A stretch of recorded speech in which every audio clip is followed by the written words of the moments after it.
안녕하십니까. 호구로 투자하는 쇼킹 부동산입니다. 다음 타자는 어디일까 시작해 보겠습니다. 영상 전에 구독과 알람 설정 부탁드리겠습니다. 자, 어제 부동산 시장 점검 관계장 간 회의가 있었습니다. 매주 수요일 날 격주로 진행되죠. 자, 여기서 중요한 내용을 좀 쉽게 정리를 드리겠습니다. 부동산 시장 점검 관계장 간 회의의 보도 자료는요, 저희 쇼킹 부동산 블로그 자료실에 계속 업데이트가 되고 있습니다. 자, 첫 번째, 대선 후보들의 부동산 공약에 대한 신중 당부 부분입니다. 자, 홍남기 부총리가요, 부동산 안정세가 속도를 내고 있는데 대규모 개발 공약에 영향이 우려된다고 밝힌 거죠. 자, 그럴 수밖에 없겠죠. 왜냐면은 개발 계획이 대규모로 나오게 되면 그 지역 주택 가격이 그것에 반영할 수밖에 없다는 겁니다. 그럼 어떤 개발 계획이 나왔냐? 윤석열 후보의 GTX 추가 계획 부분이 영향을 받고 있는 거예요.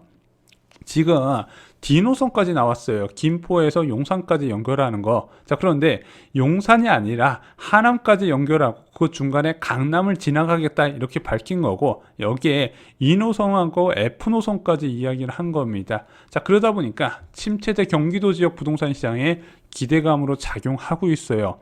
자, 윤 후보뿐만 아니라 이재명 후보 역시도 재건축 활성화 방안 카드를 꺼내 들었습니다. 용적률을 500%까지 올려주고요. 지금 건들면 안 될 것 같은 안전진단 기준 완화까지도 언급을 하고 있는 겁니다. 자, 강력한 투기 억제책이 동반되지 않으면 재건축 규제를 푸는 것은 위험하거든요. 먼저 이재명 후보가 풀기로 이야기를 한 안전진단 기준 완화 부분은요, 2018년 2월 20일 날 도입이 됐어요. 어떤 부분에서 바뀌게 되었냐? 원래는 주거 환경에 가장 큰 포커스를 맞췄다가, 자, 이 주거 환경에 포커스를 맞추면 뭐 주차시설 부족, 뭐 녹물이 나온다든가 뭐 이런 편의시설 부족만으로 재건축을 허가시켜줬는데 바뀌었어요. 하도 이런 식으로 너도 나도 재건축한다 그러고 부동산 가격이 급등하니까 구조 안정성, 무너질 이유 없으면 그냥 살아라 이렇게 바꿔버렸다는 거죠. 그런데 이게 또 애매한 게, 자, 그럼 구조 안정성 비율이 높으니까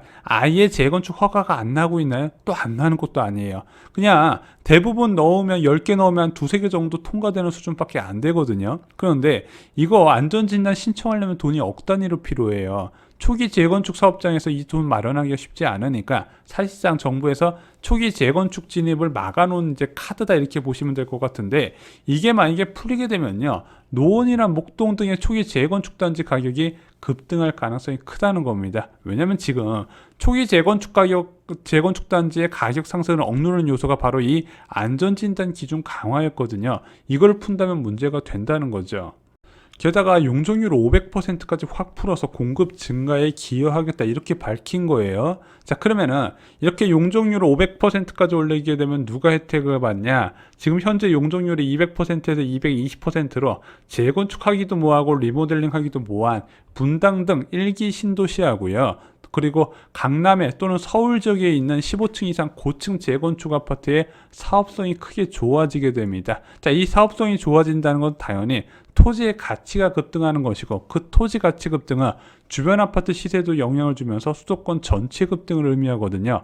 그래서 재건축 규제를 함부로 건들면 안 되는 거예요. 자, 저희가 지난 영상에도 말씀드렸지만 2018년, 2021년 부동산 급등 모두 재건축에서 시작됐습니다. 2018년에 상반기에 부동산 시장 그래도 좀 어느 정도 안정된 흐름으로 이어가고 있다가 여의도 통째 재개발, 용산 재개발 이야기, 재건축 이야기 나오면서 완전히 급등 상황으로 바뀌어버렸죠. 여의도 용산 재건축 급등하니까 강남 재건축 급등하고, 강남 재건축 급등하니까 강남 신축 뛰고, 그러다 보니까 수도권 전역으로 퍼져버린 거죠. 자, 오세훈 서울시장도 2021년 취임 이후에 재건축 관련 규제 완화 이야기했다가 재건축 중심으로 호가 급등, 일반 아파트까지 다 급등을 해버렸다는 겁니다. 그래서 이런 재건축 규제 완화는요, 정말로 생각 많이 하고 이야기를 해야 되는데 지금은 할 때가 아니라는 거예요. 고층 재건축은요, 기대감만으로도 가격 오르죠. 이주할 때 전세난까지 되게 심각하게 유발시켜요. 재개발이나 5층 이하 재건축 이주하는 거랑 다르단 말입니다. 자, 공급 증가 효과는 진짜 빠르고 빨라야 10년 뒤인데 당장 시장 불안을 어떻게 할 것인가, 그와 관련된 내용도 이야기를 하면서 공약을 발표해야 된다는 거죠. 양당 후보 모두 다 해당이 됩니다. 그래서 재건축 규제 완화는요, 시기가 있어요. 바로 부동산 경기가 바닥일 때 가능하다는 겁니다. 자, 지금 헬로시티 거기가 종이 원래 2종이었는데 3종으로 언제 바뀌었겠습니까? 부동산 경기가 가장 바닥일 때 바꿔줬다는 거죠. 자, 그래서 홍남기 부총리는 이렇게 이야기를 했습니다. 일부 지역의 주택가격이 선거 과정에서의 대규모 개발 공약에 영향을 받는 조짐이 조금씩 보이고 있어 정부는 심각한 우려를 가지고 특이 동향에 대해서 면밀하게 모니터링하고 있다. 당연히 GTX 없는 동네에 강남 가는 GTX 들어온다 그러면 기대감이 안 반영될 수는 없겠죠. 부동산 시장 안정은 여야 그리고 현 정부, 차기 정부를 떠나 추구해야 할 공통의 지향점이므로 어렵게 형성된 안정화 흐름이 훼손되지 않도록 모두가 힘을 모아 나가는 것이 무엇보다 중요하다 하는데 선거하는 입장에서 이게 쉽지는 않겠죠. 그래서 올해 부동산 시장이 악재만 가득한데 유일하게 부동산 시장의 호재 하나 이야기하자면 대선 이후에 재건축 관련 규제 완화에 따른 가격 급등세, 그건 제가 가장 우려스럽다 말씀드렸습니다. 물론 그것이 전체적인 흐름을 뒤바꾸기보다는 마지막 불꽃놀이가 될 가능성도 있거든요. 절대 매수하시면 안 됩니다. 자, 그렇게 재건축 기대고 하면 가격 올라봤자 기준금리 한두 차례 더 올리면은 그냥 꼬꾸라지게 돼 있어요. 자, 두 번째 소식입니다. 2022년 사전청약 계획 힌트 부분입니다. 자, 2021년 성과를 바탕으로 2022년에는 물량 확보 및 질서 제고라는 양 측면에서 주택 공급의 청병인 사전청약의 위상과 역할을 한층 강화할 계획이라고 밝혔습니다. 이게 사전청약이 원래 회의론이 많이 있었는데 이거 나는 꽤 부동산 시장에 좋은 영향을 주고 있어요. 먼저 사전청약 올해는요, 작년 대비 2배 많은 7만호 공급 계획이 잡혔어요. 그럴 수밖에 없겠죠. 민간 사전청약 공급 계획이 추가가 됐으니까.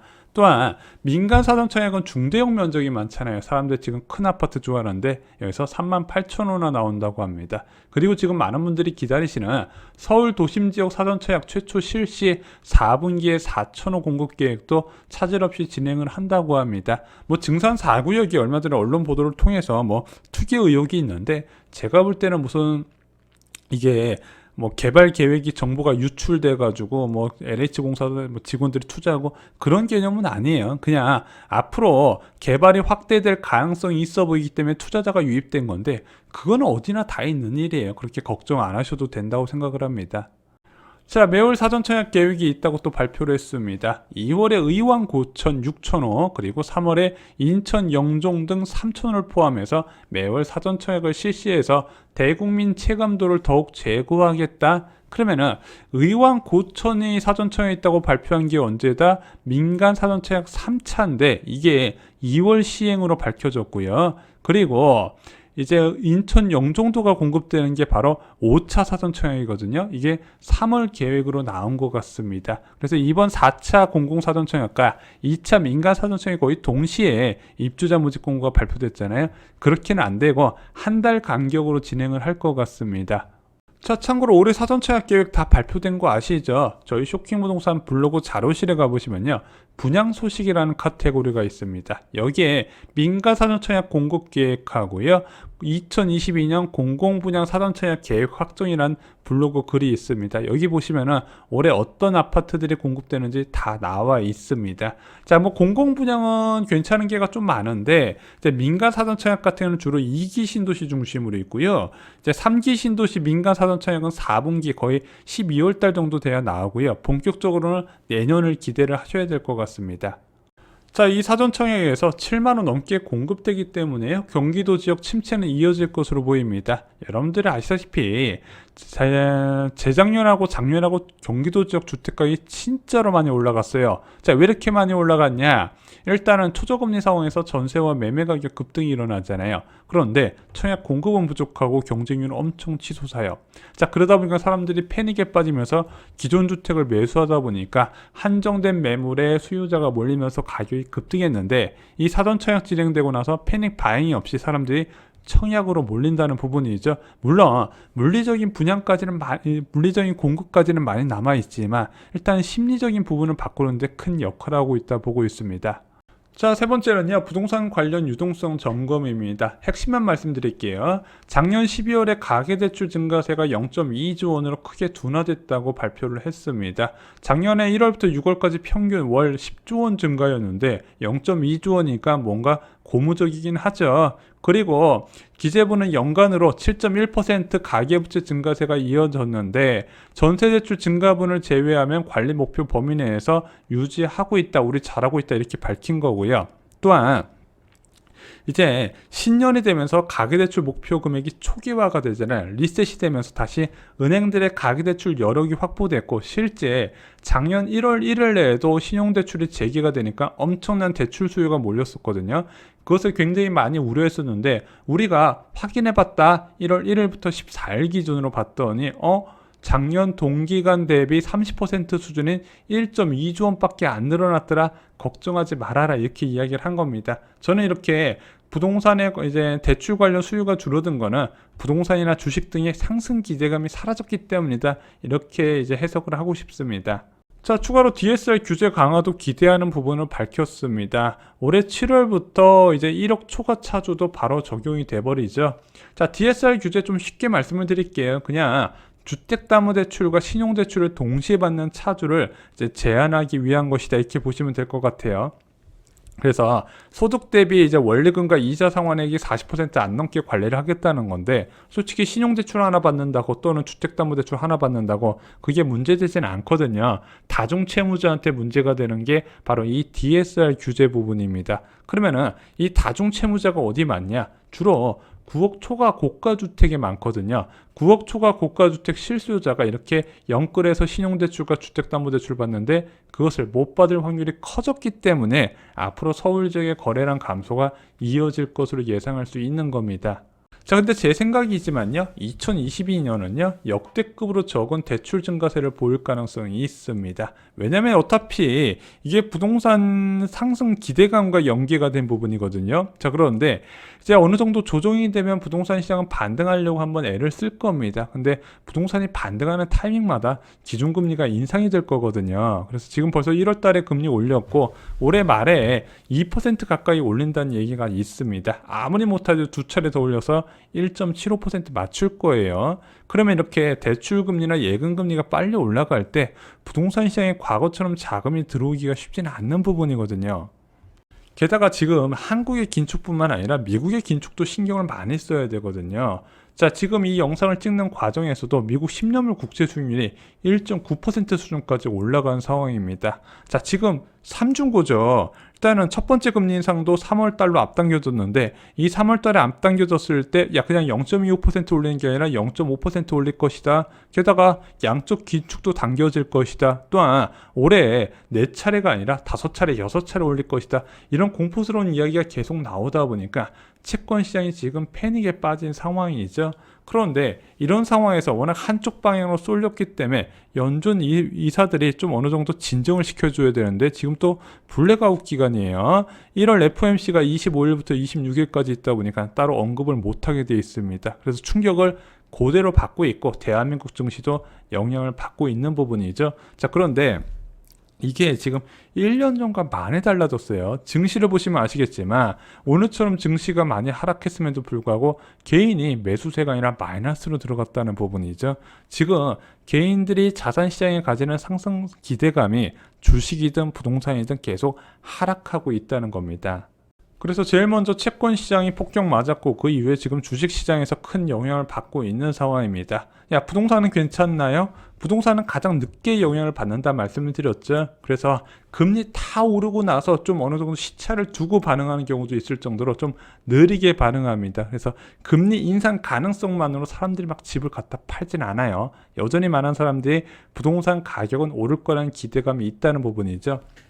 그래서 이번에 금통위 금리가 올리고 나서 예금금리가 빠르게 적용이 됐습니다. 1.7%까지 1년 정기 예금금리가 적용된 상황이에요. 근데 아직 좀 부족하다 말씀드렸죠.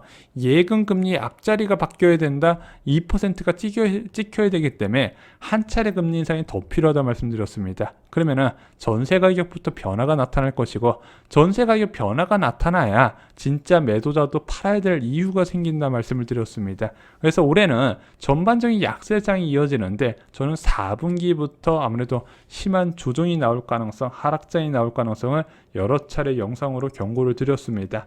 자, 지금 위기의 시작입니다. 근데 이것은 다른 말로 기회죠. 수도권 아파트 시장은 하락과 상승 흐름의 연속이라고 말씀드렸습니다. 자, 그래서 여러분들 꼭 아셔야 되는 게 부동산 버블이 붕괴되는 과정뿐만 아니라 붕괴 이후에 다시 반등하는 과정이 있거든요. 이때 여러분들이 참고하셔야 될 지표가 있습니다. 쇼킹 부동산원 아파트 교과서에 모두 포함이 되어 있고요. 자, 어느 순간 되면 저희가 내 집 마련 뿐만 아니라 투자 목적까지 주택시장을 접근하라고 말씀을 드릴 겁니다. 그때를 대비해서 부동산 투자의 원칙도 아시면 큰 도움이 되실 겁니다. 모두 아파트 교과서에 포함된 내용입니다. 이상으로 영상 마치겠습니다. 좋아요, 구독, 공유 꼭 부탁드립니다. 감사합니다.